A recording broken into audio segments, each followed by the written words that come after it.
we capture their energy and their enthusiasm for learning and exposure, and we travel them. They have an opportunity to travel for 4 to 5 years, from 4th grade until the beginning of their 9th grade year, with a program that we call Explore Adventures. Okay. And then it leads into the second portion of our program, which is called Life 101. And Life 101 is a set of modular courses that those same kids then go through from 9th grade to 12th grade. And the modules are set up there based on what the research has told us are the major things that cause the high attrition rate in college. Okay. So the reasons why kids are dropping out of school, those modules address. And then in their junior and senior year in high school, we purposefully take them through an intense program where they are learning how to play the admissions game for college. Oh, yeah. And they are they're not given scholarships, but they're learning how to navigate the landscape of the admissions game. How do I fill out the FAFSA? How do I complete an application and meet all deadlines? What does it mean for me to have an early decision? How do I seek out scholarships from my community? How do I seek out scholarships from the university where I've been accepted? What does work study look like? So that 2-year intensive in 11th and 12th grade helps them to prepare for college, if that is their pursuit. Not all of our students go to college. Some of them take part in 2-year training programs or some type of skill directed program.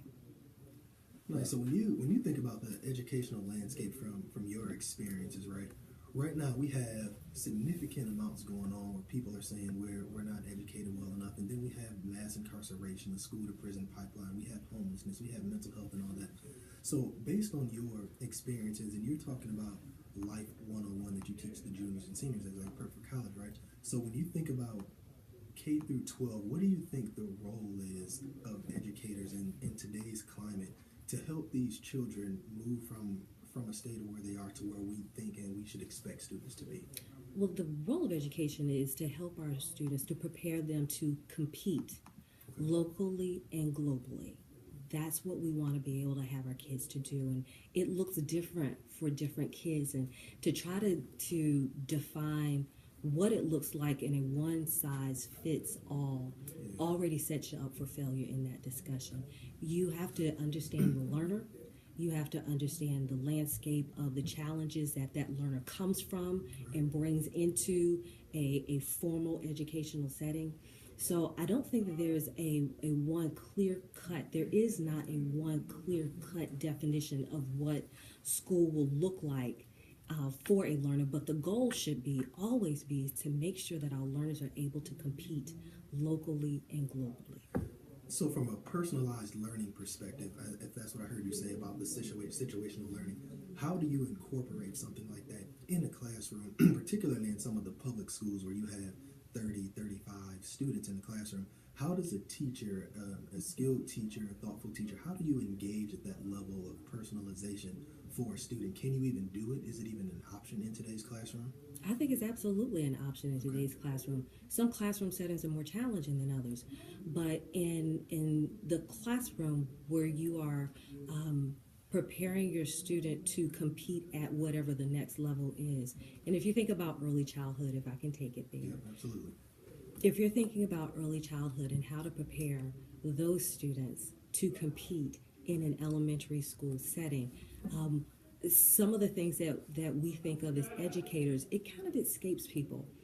For instance, it's great that kids could come in knowing how to say the alphabet, and they can sing the song, but to really understand the 66 phonemes of the English language, where they know the abacus, they know the sounds that those letters make. That's what we're searching for, is that they know those sounds. And then being able to be inquisitive in their imaginary play, giving them the opportunity to imagine and create, giving them Legos so that they can manipulate those, and giving them Play-Doh. So not only are they creating something, but they're also strengthening the muscles in their hands and in their forearms, because those are digits that they're going to be using throughout education for the rest of their lives. I know a lot of people are familiar with a program that's called Homework Without Tears. And a lot of that has to do with kids who are having to write so much and their poor little hands are cramping because their muscles in their hands have been underdeveloped. Well, when you step back into that early childhood setting, early childhood educators understand the importance of strengthening those muscles. What's that program called? It's a program, it's an older program that's called Homework Without Tears. Homework Without Tears, and a lot of people are familiar with that. But it stems from that early childhood lost opportunity to build the muscles in the hand so that it can sustain the next stepped skill, which is putting a pencil in the hand or having a child to sit and type. And now they can sustain that skill because the prerequisite of building the muscle has been met. Right. So it's things that people don't always think about. It's nice to put an iPad in the hand of a child, some people think, but we lose the value of giving them sidewalk chalk and letting them go outside into the driveway and using those gross motor skills and building up those muscles. That is all so crucial in the continuum of preparing them to enter into a successful learning environment. But isn't that also I joke with people all the time. I mean, I don't have any children, but it just seems to me, once you reach 5 years old and you go into kindergarten, it just seems like children's childhoods are gone, right? Because there's so much expectation from day one. Like you must do this, you must succeed, you must be motivated, you must do all these things, and there's so much pressure for a 5-6-year-old child, right? And so where's the preservation of childhood anymore? I mean, where is that? What I say to parents when they have a 5-year-old and they're thinking it's time for kindergarten, and so what is it that we're going to do? You have to look and decide, what is my philosophy of education?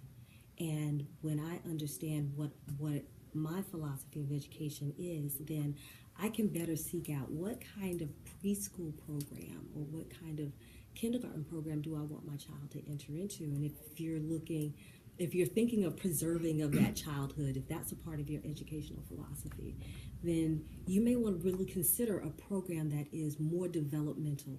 And that is a program that is a school that is geared towards a philosophy that believes in developmental appropriateness of their program. And they give children an opportunity to have that experiential learning and that developmental play. And it's not worksheets being placed in front of them, and it's not the memorization of math facts, but they're still learning all of those things, but it's done through an organic learning of play. And we want to, in those developmental types of programs, you see play is cherished and play is supported. And a lot of my colleagues and I say this: they're going to play now, or they're going to play later. So they can play on your dime now, or they can play on your dime later. Either way, they're going to play. So you brought up a couple of interesting points when you're talking about experiential knowledge. You've also talked about social intelligence, creative intelligence, as in addition to analytical intelligence, right? So right now we're in the schools where kids are being tested, and all of these things, and they're so very focused on the analytical intelligence piece, sometimes at the expense of the social intelligence and the creative intelligence. So how within the school system can we align these things? Because some of the most creative people that we have are socially intelligent and creative, in addition to analytical, but they had the opportunity to be experiential in their learning. It's almost like you have to fight for it. Okay. Parents have the greatest voice to go into school board meetings, and I know most parents have probably never gone into their local school board meeting, or if it's a private school, going into whatever the system of governing that school is, and making themselves heard and saying, what can we do to showcase the gifts and the talents of those students who may not show their gifts and talents in the same way as those kids who are being driven and motivated by the math and the sciences, Gotcha. and being driven towards those STEM types of paths. What about that child who's musically inclined? And Looks like we have a caller too. okay. Sorry. Caller, you there? Caller, are you there?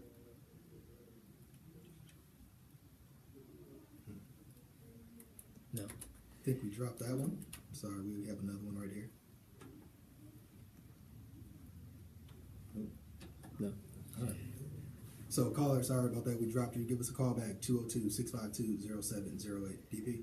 Yeah, I just wanted to talk. I know we talked about it a little bit off air, but I think we put so much importance on what's going on in the school, and we don't put enough importance, in my mind, on what's going on in the home, because there's a responsibility in the home as well. I mean, that is your child or your children at the end of the day, and you have a responsibility.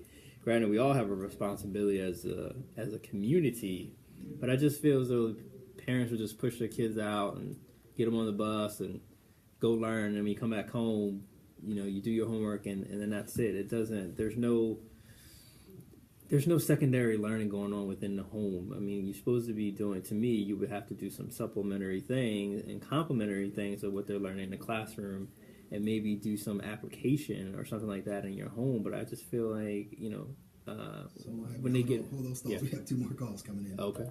Nope, lost that one. There we go. Caller. Hello? Caller, are you there? I'm here. Hey, is this Crystal? This is she. Hey, Crystal. This is Charles Scott from Director Thought. We're here with Daryl and Jerylen. How you doing?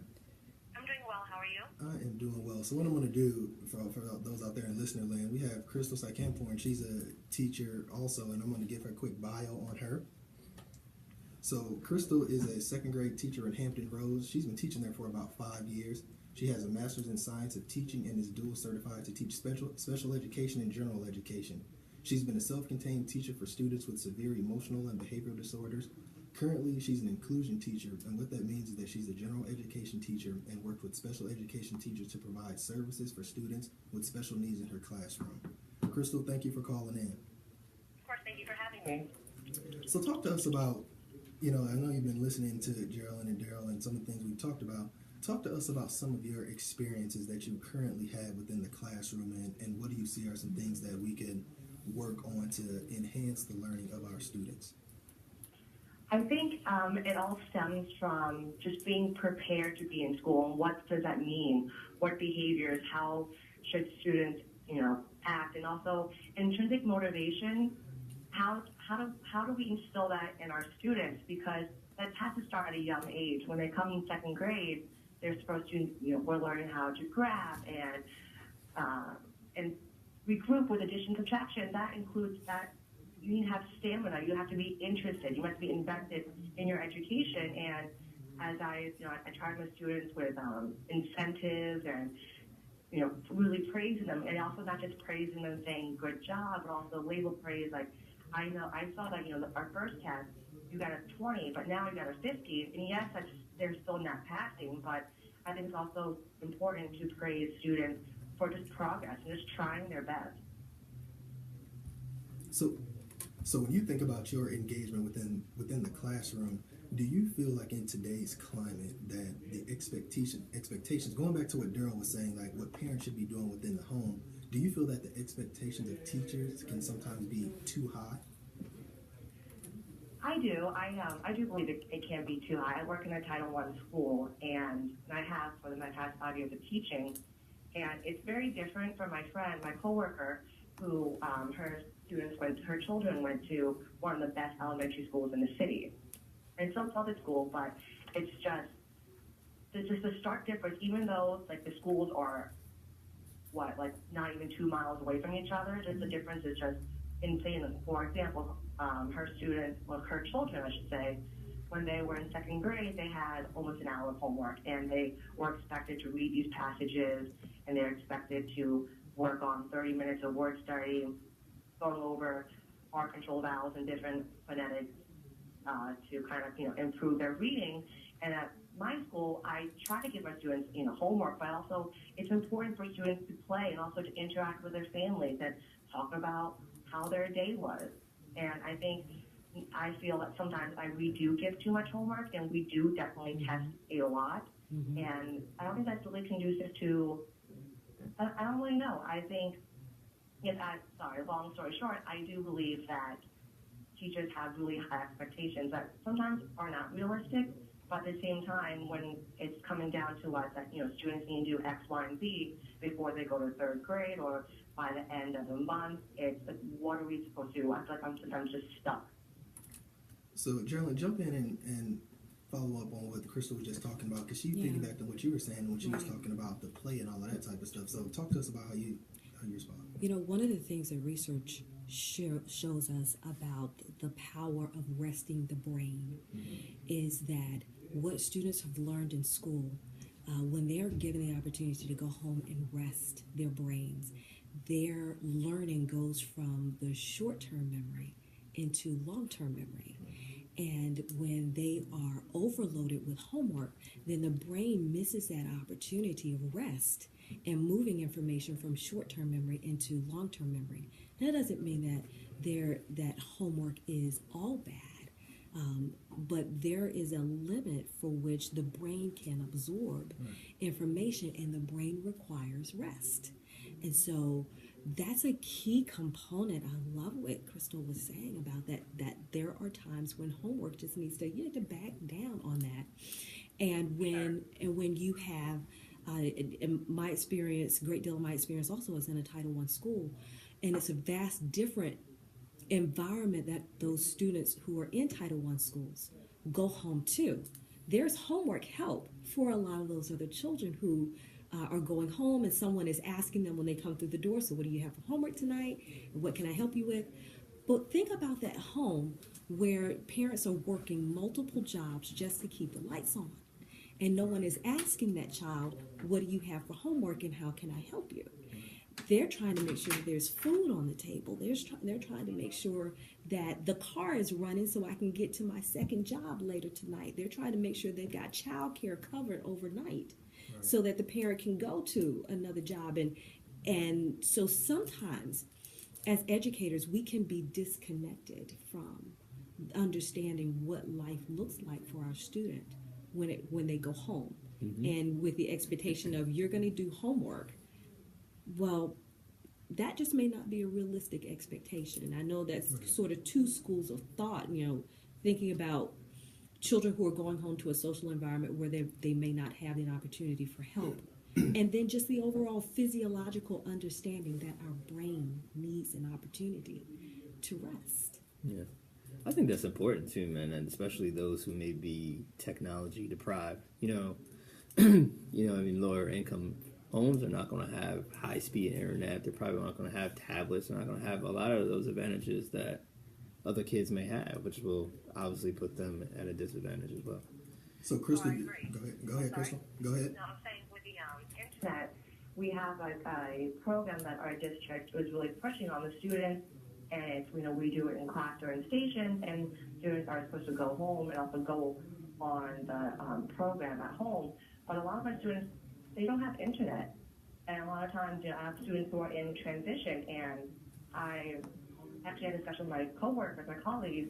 They wanted to put, mandated 30 minutes of this website for homework, and I said, I don't feel comfortable doing that because that's not fair to the students who don't have access to it. I also don't want the students to feel some type of way, like, why can't I do this at home?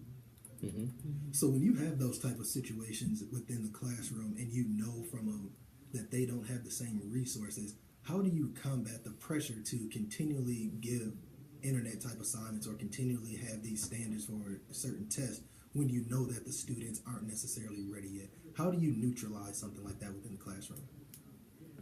Well, one, I always reach out to the parents and see what's exactly going on and see if they are able to go to the public library and also provide parents with information that way. And some of the parents have been able to use the program on their phone, so they give the students the phone to go in the programs. Just to, like I said, it's not, it's strongly suggested. It's not required. And also for students who need extra practice, I make sure I sign up for the computer labs at school so we can go on the computers at school and they know how to turn the computer on, how to go on different websites and exactly what to do. So I make sure to implement it in my classroom as well, to find like time, whether it's during interventions or remediations or station time, to kind of introduce it, and so they're not left behind, so they know what's going on. I mean, teachers like Crystal are having to be creative with how they are implementing technology into their classroom, and we understand that this generation of students that we have in our classrooms today, they're going to be facing a workforce where 72% of the jobs are going to require some type of technological integration into the work. 72%. 72%. Wow. The students that we are dealing with now, the students who are sitting in her class today, when they are entering the workforce, 72% of the jobs they're facing. So we've got to give them opportunities to experience and to work with technology in their learning. There are ways to do it. Teachers are very creative, whether we are talking to parents and finding out just what do you have available, or we're asking churches, churches that have computer labs, and there are grants that teachers write for. There are partnerships that we seek out in the community. So for a teacher who is plugged in and has all of her withedness about her or him, they're out there looking for ways to close the digital divide in their own classroom. And I know we hear a lot about national data and what's happening on a national scope. But it becomes real for that teacher who is in her classroom looking at those students who, those are her charges. Those are her babies. She takes ownership. He takes ownership of those students. And if teachers have to come out of their own pocket to make it happen, a lot of times that is the honest to goodness truth. Teachers coming out of their own pockets to make things happen. And that's extremely unfortunate. Right. Because they're already underpaid to begin with. Right. And I said this out, prior to the show, and I'll always stand by this.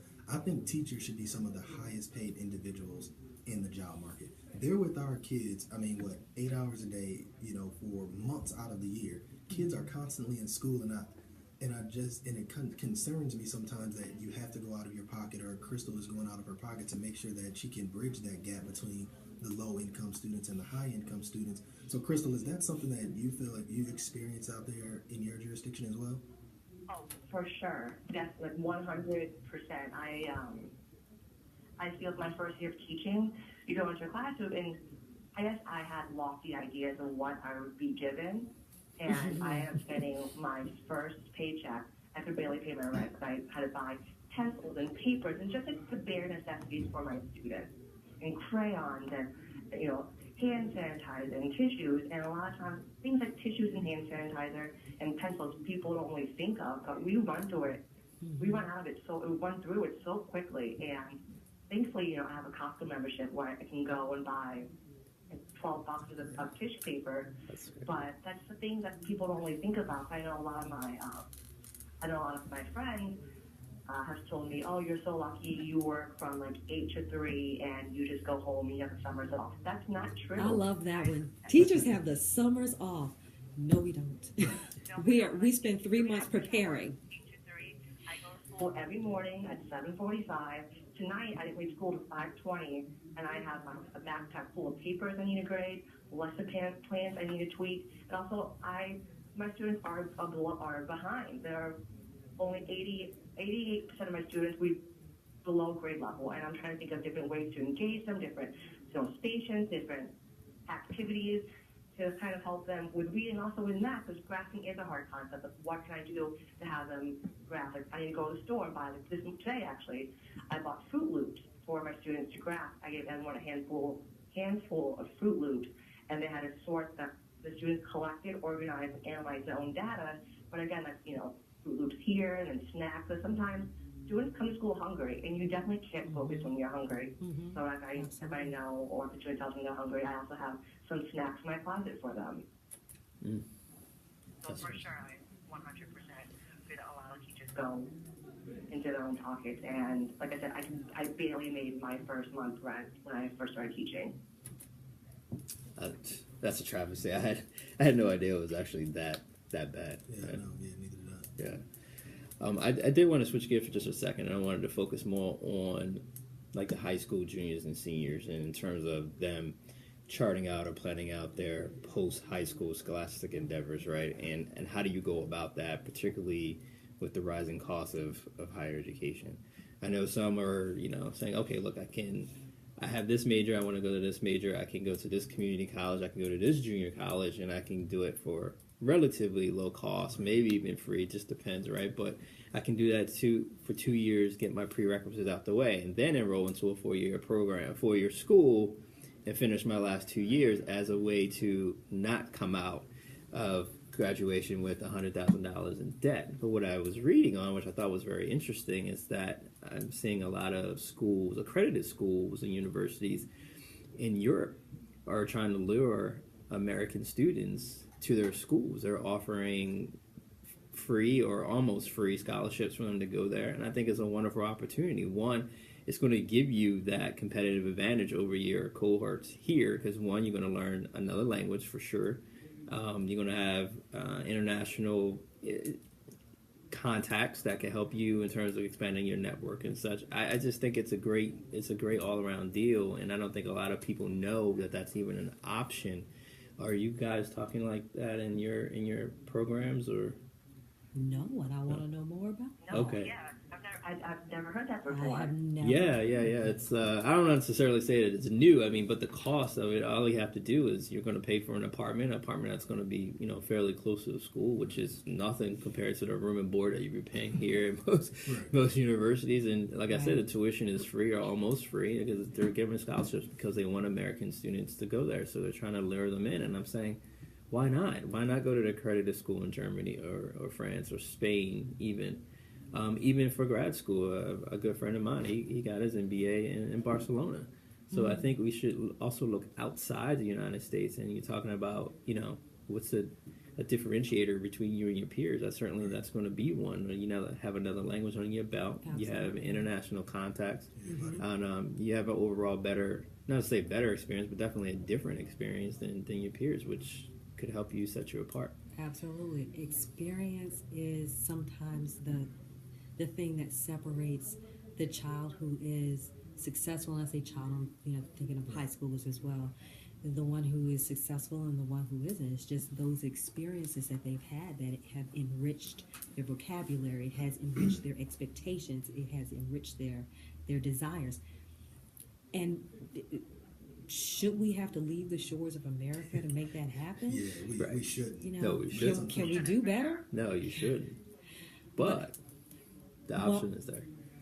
I think about the opportunity that we have in this area, in the Northern Virginia area. We have a wonderful community college system here, and the in-state tuition, room and board in the Commonwealth of Virginia is the average cost is about $21,000 a semester, as opposed to going to our local community college, which is about $4,000 depending on the number of credit hours that you're taking. So that's a huge difference.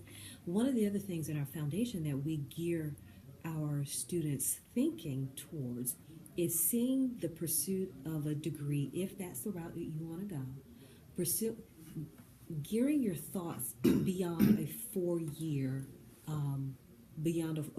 experience.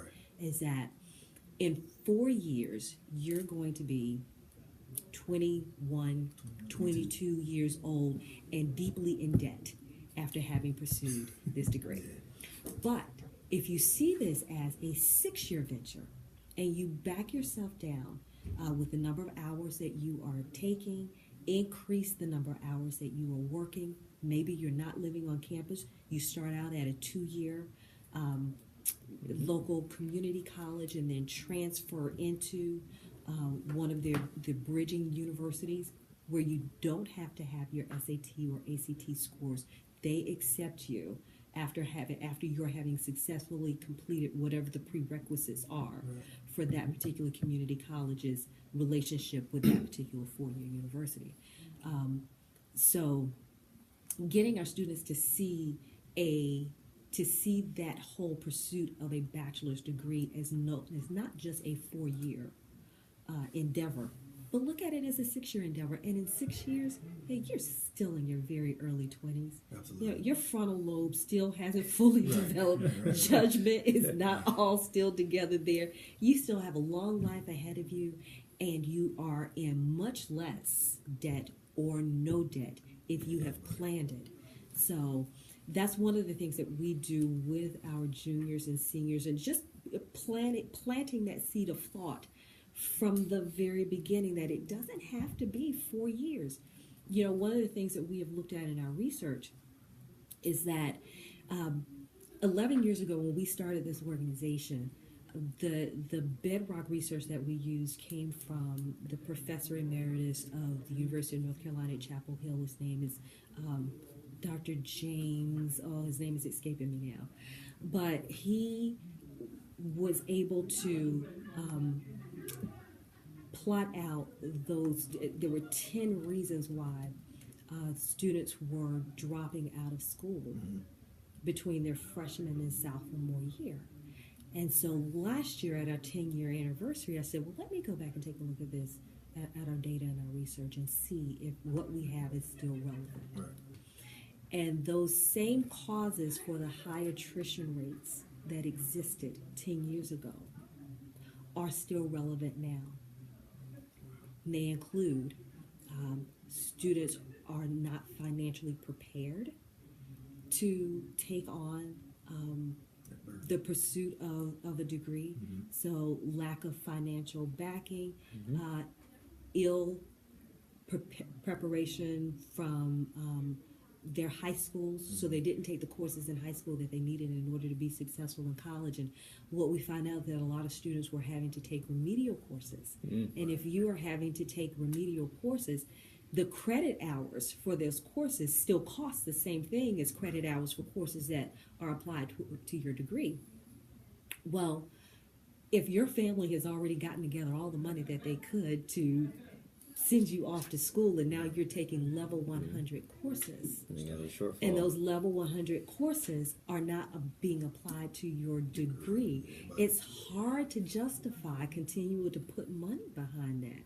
So you have students who, you know, you've had the opportunity to go to high school, but no one really geared you towards taking 4 years of English, 4 years of science, 4 years of math, and you walk onto a college campus and you find out that you are woefully underprepared to go into a 101 level English class, and you're being expected to do some things that the skills were available at your high school, but because you didn't take advantages of the courses, you are now not prepared. Or could have been an indictment on the high school as well, meaning that they were just passing the students through in order to keep their numbers.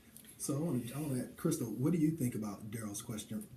Because you said in your current class, about 88% are below grade level in spite of all of the things that you're trying to do. What is the expectation when you have that situation, when you have to go out and buy all of your stuff and you can't pay your rent, and in light of what Jerylen was saying earlier about 72% of these jobs are going to have some type of technological component to it. How do you respond to something like that? Well, honestly, I first feel defeated because that's just like, what can you do? But then you can, I think beyond that, and with and in regards to the question about passing students on, like I have seen it multiple times.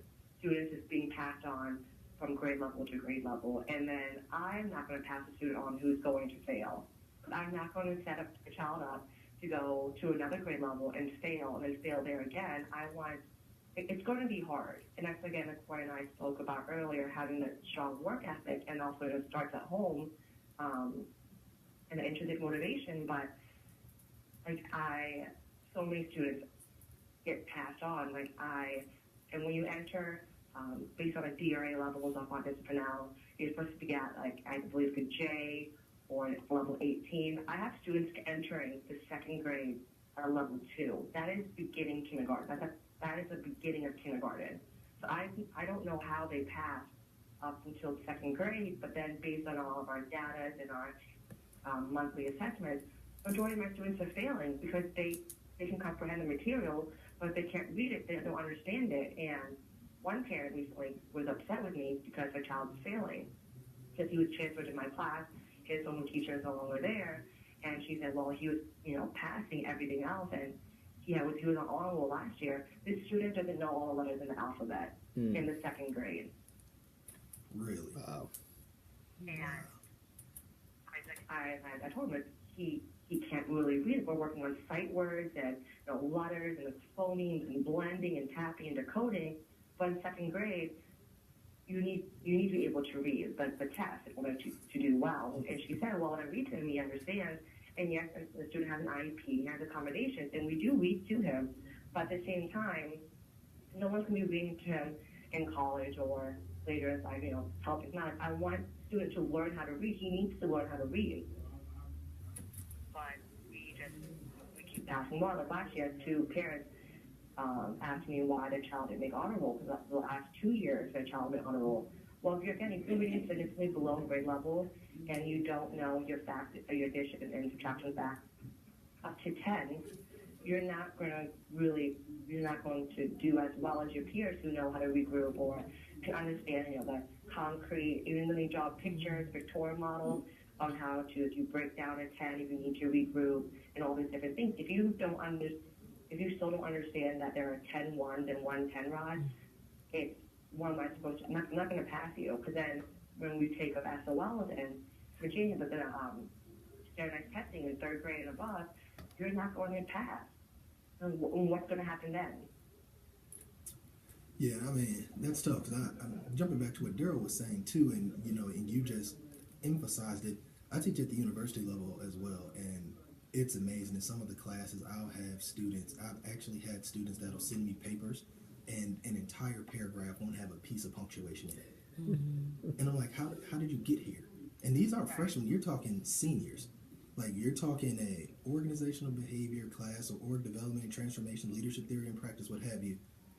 And you will send it a college level course. So going back to Daryl's statement, it said that sometimes it can be an indictment of the American education system and not necessarily the teachers, because you're doing all you can to get a kid who's coming to your class who's, however old you are in 2nd grade, 7 years old, who's not even reading at a kindergarten level. You're saying 72% our technological jobs are coming.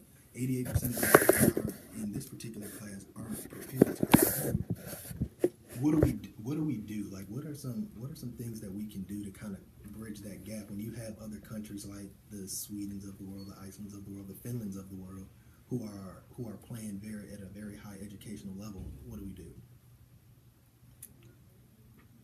I don't know. Like, I think it also starts with parents, because a lot of times the parents, because parents, they do have a right to say, I want my child to go on, and even though all my data showing the different assessments we've used and the lack of progress, lack of growth, they still can push their student on to the next grade. I've seen, thankfully I've not experienced this, but some of my peers, parents can go in, they bully the teacher to get to have their child have a higher grade, which I don't think is fair. I also think that's such a disservice to the students. I agree with that. It's you said what's the answer, and my father who's an answer. Yes. My father who's a lifelong educator, and we often chuckle and say, the answer is 3 parts. It's leadership, and then there's leadership, and then there's leadership. I love it. Yeah. The answer is leadership, and sometimes. I know we're looking at a new administration in the White House, and we're looking at a new Secretary of Education, and we're looking to Washington, D.C. for answers. And but sometimes in just an abysmal mess of test scores, there are schools that are beacons of light where they are in impoverished areas and there are lack of financial resources, but these schools are managing to succeed. Or in a particular school where the test scores are in an abysmal state, there's a classroom where when the kids make it to that class, something happens. And so it goes back to leadership, whether it is the teacher who is the leader of that class or the administrator who's the leader of the building.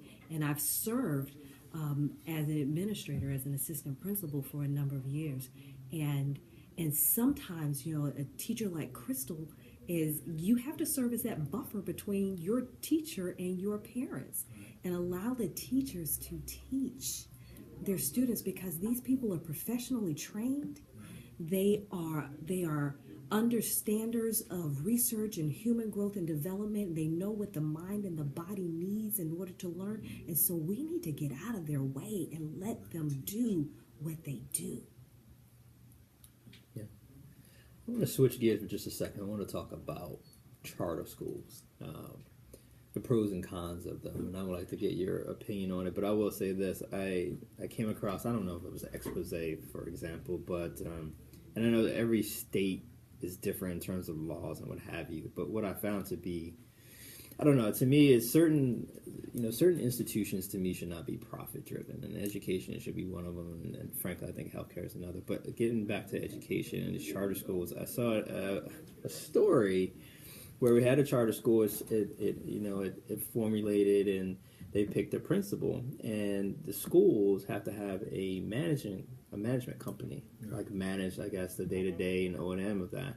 And so the principal decided, well, I'm going to make my own management company, and then hired herself to be the management company. So she was getting paid to be the principal and getting paid to manage. Correct, which was not illegal in that state. Okay. And I won't say the state because I'm not sure which one, so I don't want to. I just want to indict a state. But it wasn't illegal. Yeah. But I guess from a moral standpoint, it's what are you doing? And then she wound up going on and doing 13, 14 other schools.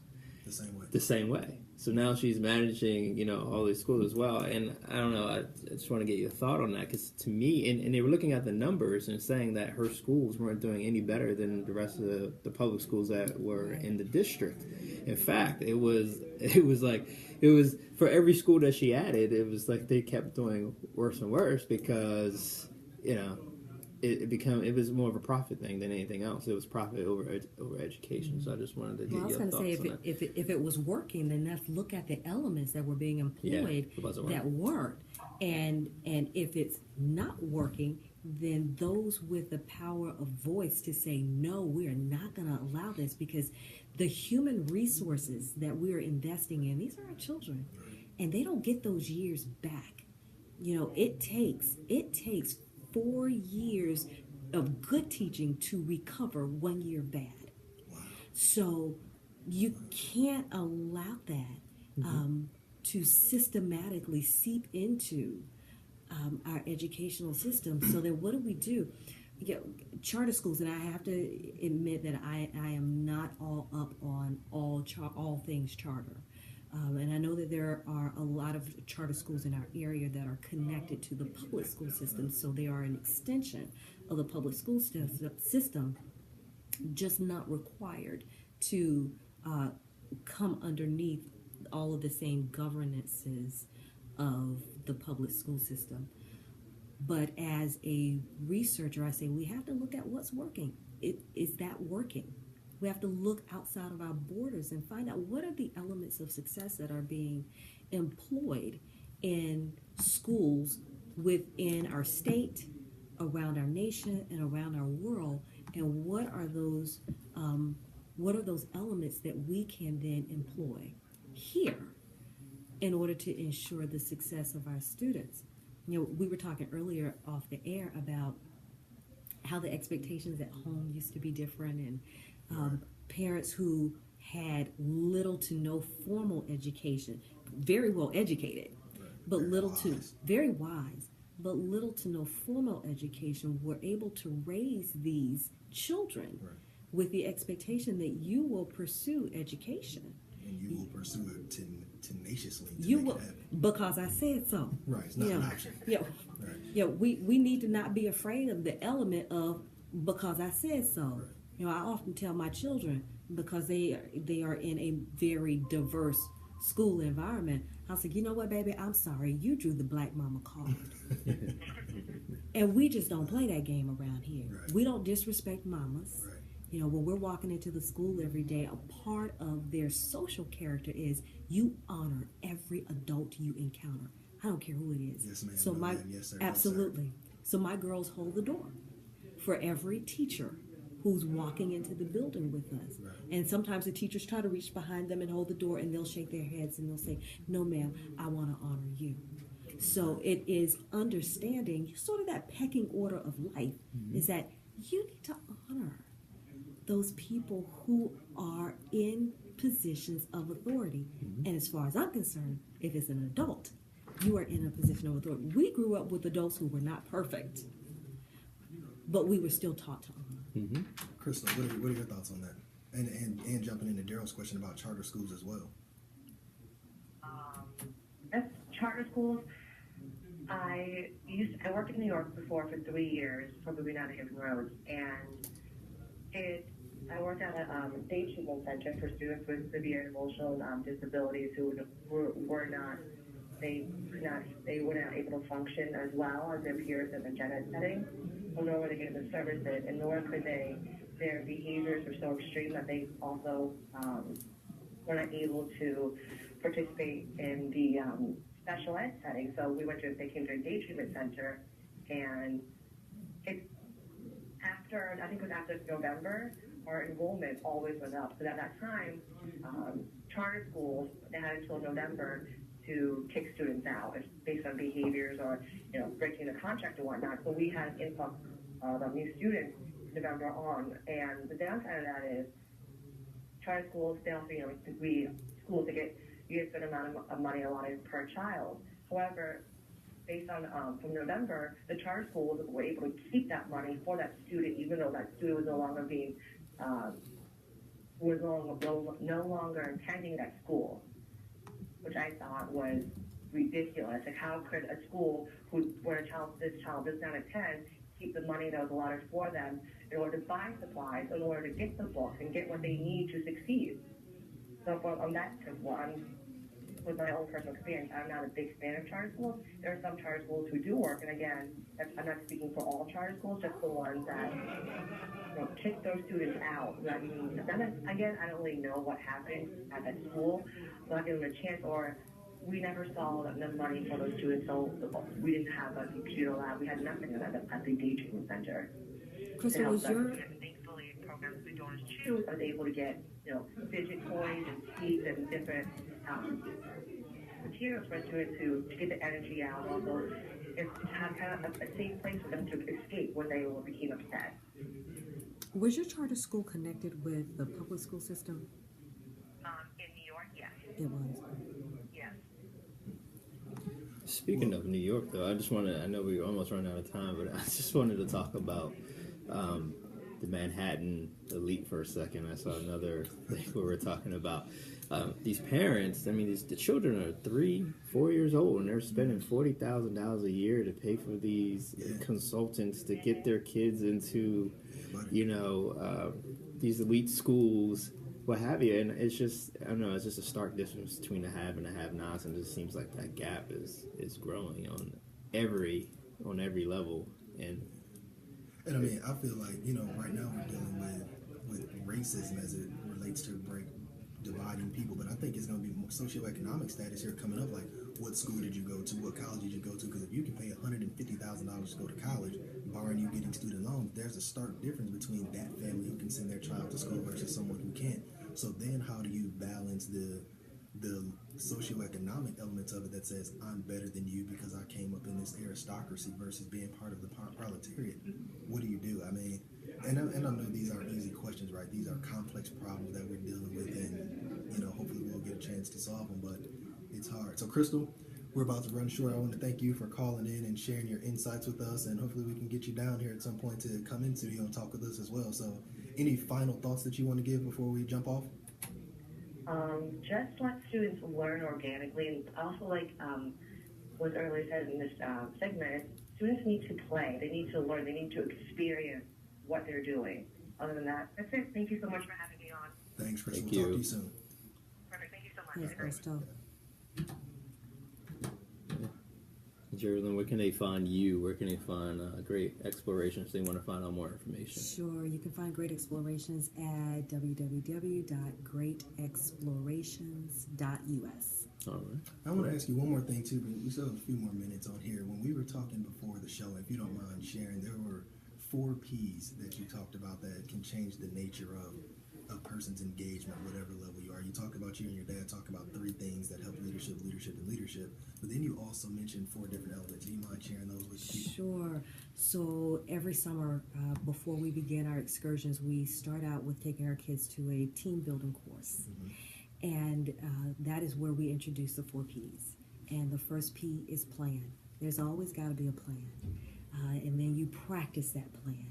And you don't deviate from it. You give it a chance to work. And so you're patient with that plan. So you have a plan, you practice it, you are patient with its execution, and then you are persistent. You understand that there are going to be obstacles that are going to come up. That's life. That is life. You got to get some grit behind you. You got to dig in, and you got to keep employing that plan. Now, I will say we spent some time this summer at the Westin Hotel in D.C., and the GM at the Westin gave us an additional P. She said, I love the fact that you're teaching them to plan. And I like that you're teaching them to have patience with the plan, and that you are showing them that there has to be persistence with that plan. And then practice that plan. She says, but I also would like to add an additional P. She said, pivot. And I said, well, what do you mean? What are you saying with pivot? She says, what I mean by pivot is that there comes a time when you have to take your plan and adjust it just a little bit. And you have to know when to pivot away from the current course that you're on. And so with the kids who are in our program, every destination during our summer, we give a briefing. We talk about where it is that we're going, the kind of vocabulary that they're going to hear at that place. If it's the MITRE Corporation, what are some of the scientific terms you're going to hear? Who are some of the people you're going to encounter and the things you're going to do? And when we're done for the day, we sit down and we debrief, and we look for evidence of planning. We look for evidence of practicing that plan, evidence of patience and persistence, and pivoting if necessary. And we do that every place we go so that they see these multifaceted careers from different perspectives, but always through the lens of those P's. I got it. So plan, practice, persist, be patient, and necessary pivot. Yes. DP. I like that. No, I think we only have like 2 minutes left, so I just want to say we're looking forward to next month. Our next show will be our 6-month anniversary. Congratulations. Right? Yeah, that'd be great. It's also the start of our Black History Month celebration, so we're going to be doing things a little bit differently all month long. We're going to have inspired sessions with Sasha Nicole on the 15th, and then actually next week we're going to be hosting a local artist, Blake Holmes. He's going to be here for 20 minutes or so. I'm talking to him and showing off his lyrical talent, so look forward to that. Anything else for this week, my friend? No, man. I just want to thank y'all for listening to Divergent Thought. Jerylen, thank you for coming and talking to us. Crystal, again, thank you for calling in. So again, call in, talk to us next week. We'll be talking about the future of hip hop, and again, as it relates to the educational landscape with the kids, like you said, let them play, let them have fun. Talk about analytical intelligence, social intelligence, creative intelligence, and turn your kids into leaders. So until next time, we love y'all. Treat everybody right. Talk to you soon. All right. Peace.